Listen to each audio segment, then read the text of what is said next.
Coming up on this week's edition of NCBA's Cattlemen to Cattlemen. It's hats on the hill as we head to Washington, D.C. for NCBA's legislative conference. Plus, we'll have an update on key policy issues that could impact your cattle operation. And now, NCBA's Cattlemen to Cattlemen. Hello and welcome to NCBA's Cattlemen to Cattlemen. I'm Kevin Ochsner. Recently, cattlemen and women from across the country were in Washington, D.C. for the NCBA Legislative Conference. It offers attendees a chance to meet with policymakers and deliver a unified message about issues and regulations that impact the beef industry. Here's a closer look at this important event. Each year, hundreds of cattle producers from across the country travel to Washington, D.C. to make sure their voices are heard by decision makers in our nation's capital. Attendees of NCBA's legislative conference get a chance to meet with elected officials to discuss the biggest issues in the cattle industry. Nobody can tell your story like you can, and that's why you need to be here and tell how you're affected by whatever the issue might be, whether it be gray wolves, whether it be a water issue, a wildfire. Nobody can tell your story like yourself can, so that's why it's important to be here. The industry changes extremely fast these days, and so do the issues. So you have to come and kind of remind them what's going on and what's important. Not only for the long run, but what's happening right in the short run today. The three-day event kicked off with a rooftop meet and greet, followed by an in-depth issues update led by NCBA's Washington, D.C. staff. Then it was time for Hats on the Hill, as cattlemen and women visited with lawmakers and their staff to explain how their decisions can impact farmers and ranchers nationwide. I can't overstate how important it is for cattlemen to take the time to get away from the operations to come to Washington, D.C. in order for our congressmen and senators and agency folks to see us in person and hear what we need back home to stay in business. That personal relationship, it means everything in the world as opposed to just a phone call. They are always very grateful to actually see individuals from their district or even their state in person and have those real life stories about the impacts, and they really use that on the floor when they're giving their testimony or providing their comments to see how policy may need to change. They're busy here, they might be farmers and ranchers, or they might just be representatives that represent us, and we have to make sure that they understand what it looks like, what that picture is, whether that be Oklahoma, Nevada, Texas, Nebraska, what's that look like in their rural area communities? Meeting with elected officials was just one part of the event. Many attendees also visited the federal agencies responsible for regulating how they do business on a daily basis. It's just a small sample of the same work done every day by NCBA's staff in their Washington, D.C. office. It makes you so appreciative of our staff back here and just the work they have to do and how long it takes. But when you can substantiate that with producer stories that really showcase the impact, then it just makes the message that much more real. You want to wear comfortable shoes, that's for sure, because there's a lot of sidewalk time getting to all these meetings, and I was talking to a delegation from Texas. They did 15 meetings today. I don't know how they got it done, but yeah, it's intense. A strong showing for the legislative conference in Washington, D.C. helps remind lawmakers and regulators how their decisions impact the bottom line of our nation's cattle producers. We go out and we produce the most wholesome beef product that we all want to enjoy, and we need to come here to tell our story, to tell our representatives and senators what we do on a daily basis and how it affects us. People think one voice in Washington, D.C. does not make a difference. That is not true. One voice, one person can truly make a difference on a relationship, and for a person in control of a policy or legislation or rulemaking, to hear our voice really means a lot. It can make a true impact. If you're not at the table visiting with these folks, you're going to get run over and you're not going to like the results. So do you want to be part of the process, or do you want to live what the process gives you? So be part of the process is what I'd say. Reporting from the Legislative Conference in Washington, D.C., I'm Brad Bullough for NCBA's Cattlemen to Cattlemen. And joining me now from Washington, D.C. is Ethan Lane, Senior Vice President of Government Affairs for NCBA.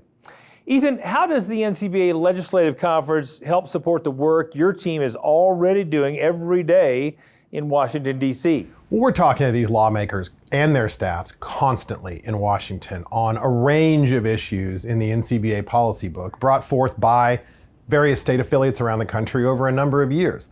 But nothing replaces that member to producer, member to constituent conversation that happens during legislative conference when we have hundreds of NCBA members that raise cattle from around the country up in DC, talking to their members of Congress, talking to their senators, and advocating for those positions themselves. It really resonates in a way that nothing else does.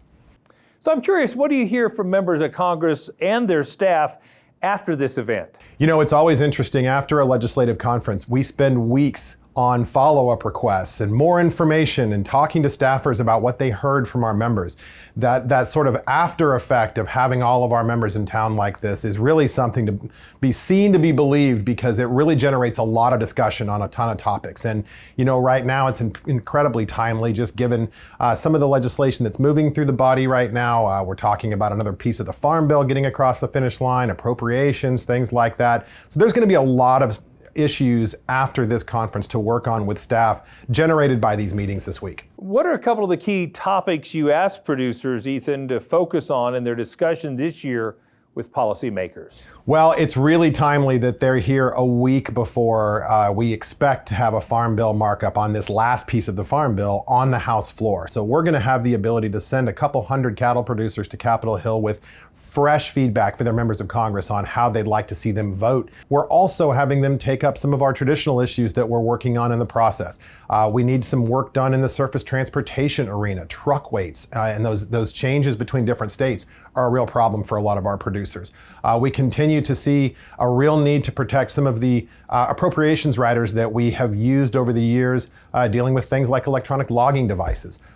So we have a lot of those type of things that our producers are going to be talking to members of Congress about, as well as really making sure they have a full understanding of why our members are so opposed to the Schumer beef bill that we saw emerge here about a month or so ago. It's sort of a collection of bad ideas from vegan senators like Cory Booker, animal rights activist groups. All of it would drive beef prices up and cattle prices down. So we're going to spend a lot of time this week educating particularly Democrats in the Senate about what a bad idea that is, and they're going to hear it firsthand from their constituents. So one other question, why is it so important for producers to engage with members of Congress other times of the year in addition to legislative conference? It is always important for our producers to be engaging with their members of Congress. They need to hear from you as cattle producers about what's important to you on your operation and in your community. And if you don't fill that gap with information, some of these jokers on the internet with podcasters or fake cowboys or whoever else are going to show up here and speak for you. This is why trade associations are so important. We come up with these policies together. It's input from producers all across the country. We deliver these messages to Washington on behalf of hundreds of thousands of producers that have participated in that process. You never want to give up that opportunity, so take it every chance you get it. Membership drives the important work being done by NCBA on Capitol Hill, and you can become a member by calling 866-233-3872 or visiting the website, that's ncba.org. When we come back, we'll have more on the recent legislative conference in Washington, D.C. Stay with us. Cattle producers across the country work hard to care for their animals and their land. The USDA's Natural Resources Conservation Service is there to help. Find out how you can work with NRCS to develop a conservation plan for your operation. Find possible funding resources for implementing conservation practices, or get free expert advice on ways to improve your farm or ranch. Visit the website nrcs.usda.gov today. Are you concerned about the impact government policies could have on your cattle business? One way to make your voice heard in Washington is by joining NCBA. When you join, you'll be part of the nation's oldest and largest national cattle industry organization that has a professional team working in Washington, D.C. on issues that matter to cattle-producing families nationwide. Don't stay on the sidelines. Make your voice heard by joining NCBA today at the website ncba.org.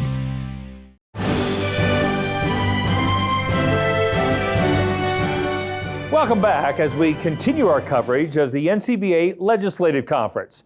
This event gives producers a chance to meet with their members of Congress about a variety of issues affecting the beef industry. Reporter Lane Nordland has more from Washington. During this year's legislative conference in Washington, D.C., cattlemen and women had the opportunity to hear directly from the chairman of the House Agriculture Committee, Representative G.T. Thompson. And Mr. Chairman, what is it like being face-to-face with producers here this week, and how does that help you in your decision-making up on Capitol Hill? Well, Lane, thanks for the opportunity just to be able to talk. Much appreciated. I love the cattlemen and really appreciate them. And that's part of it. The best part of the job for me is the interaction with our producers. Here with the cattlemen, it's the men and women that work so hard to, provided that great tasting beef. They're the ones that take green grass and blue sky and make red meat. And so it's important. It's important that they do that too, that they come to Capitol Hill and they be able to tell their story and to share that with members of Congress, some that really are, have never had a direct connection to ranching, to cattle, or to agriculture as a whole. And so that's why it's so important and so beneficial to have them here. Well, just like my family back at home, it's a busy time. We are spring calving. Yeah. We can't come out here all the time. That's why it's important to have the NCBA DC office. You and your staff work with the team here in DC every single day. How important is that in the decision making as well? It's really important. I'm very appreciative when folks can find the time to and make the personal sacrifice to come here. But I always assure them they're always well represented at the table, and that's what the National Cattlemen do. They've obviously been at the table with all the farm bills I've been involved with. Certainly with the Farm Food and National Security Act of 2026, they've been at the table. And so, the members of this organization should take confidence that their voice is at the table when it comes to really shaping what I think is a transformational farm bill. Now, speaking of the Farm Bill, it has been quite the process. We saw Phase 1 passed in the One Big Beautiful Bill. You and the House Ag Committee have been hard at work for that second Farm Bill 2.0, or Skinny Farm Bill as it's been called. How important is it to continue to push this forward, even though it seems there's been hurdles all along the way? Well, there has been hurdles, and a lot of people that tell me that I couldn't do this, and they've been completely wrong every time. And it really is because we did this in a tripartisan way. We brought Republicans and Democrats and families, the people from American agriculture to the table. The bill that we have, the Farm Food and National Security Act of 2026, which finishes up the Farm Bill.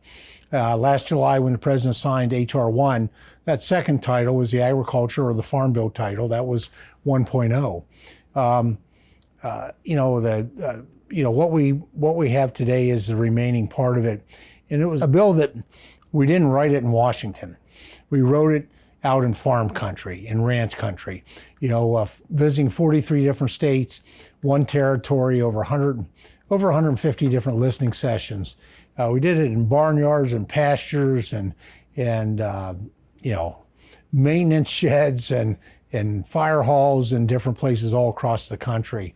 And so I'm really pleased with the product that we have. I think it really is transformational, and I give full credit to the voices of this organization, of the Cattlemen, and all the commodity groups who came to the table to help write this bill. Now, as we look at this Farm Bill as well, we're operating on a 2018 Farm Bill on numbers that are before 2018 as well. How important is it to get this passed and quit kicking this legislation kicking the can down the road per se? Well, the 2018 Farm Bill was a great farm bill. It was well done, but this is 2026. And so what we did in 2018 isn't sufficient for 2026 and for the years ahead. And that's why it's real important that we finish this product. And I'd have to say it looks really good. We have, we're preparing to bring this farm bill to the floor, and the whip count, so to speak, I guess, looks really good. We'll see at the end of the day.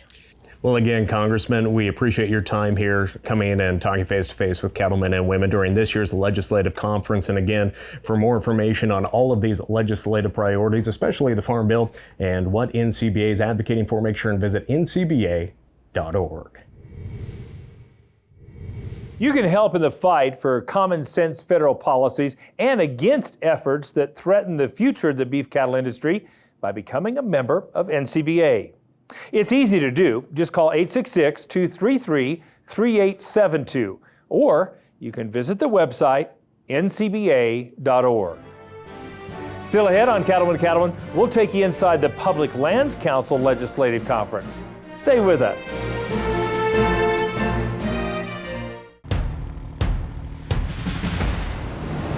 When the herd's hungry, John Deere balers deliver. High-capacity pickup powers through the heaviest windrows.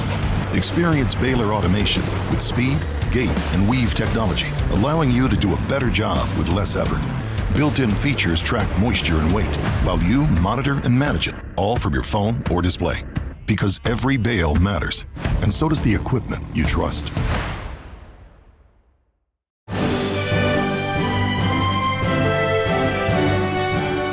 While cattle producers gathered in Washington for the NCBA Legislative Conference, members of the Public Lands Council also met to highlight the priorities of ranchers who rely on federal lands. Here's Lane Nordland with more on this event.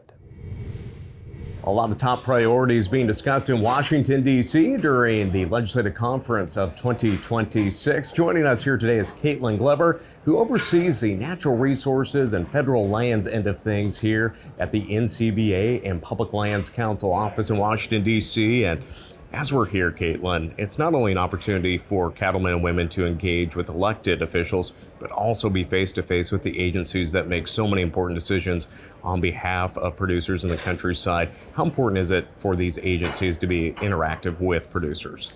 You know, Lane, I really can't overstate the impact that these producers are going to have, both on the Hill, but with the agencies this week. The way the federal government is set up, you have headquarters, most of the headquarters of the agencies here in Washington that are far away from the lands, whether you're talking in Florida or out in the West, far away from the lands and resources that where their decisions are probably most immediately felt by cattle producers on the ground. We have producers going to the EPA, to all different types of agencies at USDA, the Department of the Interior, even over to Treasury, right? To be able to share the perspectives of small business owners, of those who need solid surface transportation, those who need efficient federal regulation, for them to just do their basic business as we need them to do to feed this country. Now, another opportunity that producers, especially in the West, have is to engage with policy and decision makers on the value of federal lands and how that truly keeps so many producers in business and taking care of those natural resources too. No, that's right. So in the West, we have more than 60% of the Western cattle herd, more than 50% of the national sheep herd spend some time on federal lands. We're talking about hundreds of millions of acres that provide sort of that first stage of food and fiber production in this country. And so for those producers in the West who are concerned about fire, who are concerned about water, whose landlord essentially is the federal government, they're coming to address some pretty key issues. With Congress, they're talking about the Endangered Species Act, they're talking about fire, they're talking about some of those disaster resources that we see in front of Congress this week, but they're also going to the agencies to talk about some of those longer term priorities, those grazing regulations, those larger federal constructs that take more time to implement, but have lasting considerations for their businesses and the way their kids and grandkids are going to run their operations in the future. So as we look back on the year of 2026 so far, what were some of the wins that NCBA has seen, especially on that natural resources and federal lands front? Sure. This year we're more than a year into the Trump administration.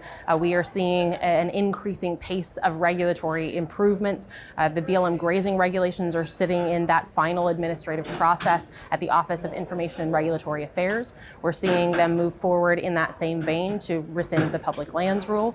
But we're also seeing the agencies be really proactive about this really key question that the Trump administration is very focused on. How do we provide more access to forage? Just a few weeks ago, we saw USDA and the Department of the Interior sign an MOU to increase access to vacant grazing allotments, restock some of those allotments, create better partnerships with federal grazing permittees, things that seem so common sense we've been asking for years, but are now enshrined in that policy.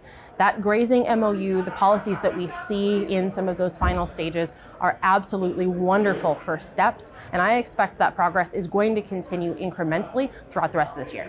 Well, again, a lot of work on your end and your staff, but also having that voice from the producers coming out to Capitol Hill is very important as well. So, Caitlin, thank you for that update. And for our friends joining us here today, if you want to learn more about the natural resources and federal lands issues that the National Cattlemen's Beef Association and the National Public Lands Council work on every single day, make sure to visit ncba.org. Now, don't forget, the Public Lands Council works every day to support Western ranchers by advocating for them and educating decision makers on the value of livestock grazing. Learn how they're making a difference and how you can be a part of this effort at publiclandscouncil.org. We're back with more Cattlemen to Cattlemen right after this. Stay with us.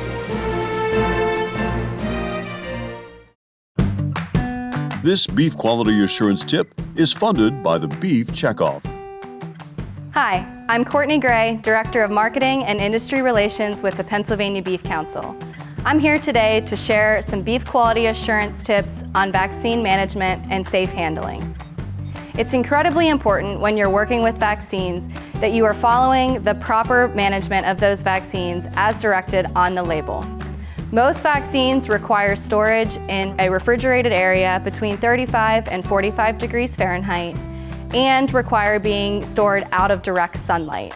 It's incredibly important that we follow those very basic tips in order to ensure their efficacy when delivering the product into an animal.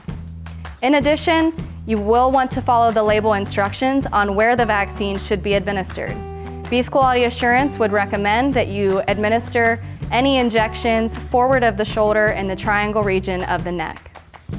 When you're working with vaccines chute side, you want to ensure that if you're storing vaccines in a cooler or moving vaccines from location to location, it's highly recommended that you stick a small thermometer in the cooler to ensure that those vaccines are kept safe. This also helps with employee management and safety of yourself as well as the livestock at the chute side. For more information on vaccine storage or animal handling in general, please visit bqa.org. The Beef Quality Assurance Program is funded by the Beef Checkoff. Join the National Cattlemen's Beef Association. NCBA is the oldest and largest national cattle industry organization working to defend your interests in Washington, D.C. And there are big benefits to being a member. You'll get news you can use in the National Cattlemen, email updates in the NCBA Beef Bulletin, plus big discounts only for NCBA members. Join by calling 866-233-3872 or online at ncba.org.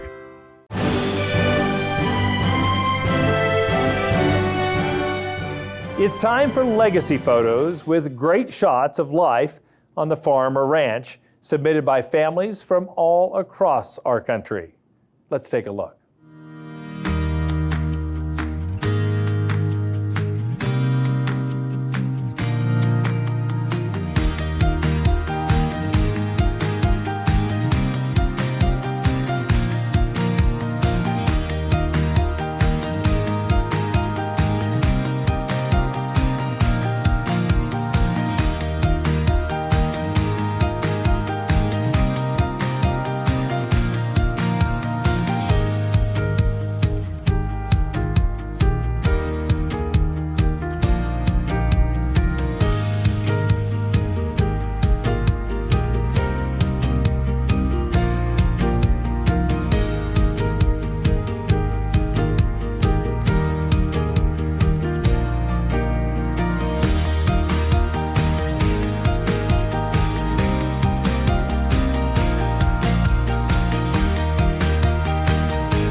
We'd sure like to feature your photos on Cattlemen to Cattlemen. Just send them to us through the Cattlemen to Cattlemen Facebook page, and we may use them on a future episode. Many cattle producers in Oklahoma, Kansas, and Nebraska have experienced devastating losses from the recent wildfires. The cattle community is rallying to help those in need with a variety of donations and support. Visit ncba.org to find out more about the current efforts and how you can help. Well, that wraps up this edition of NCBA's Cattlemen to Cattlemen. Thanks for spending time with us. We'll see you again next week right here on RFD TV.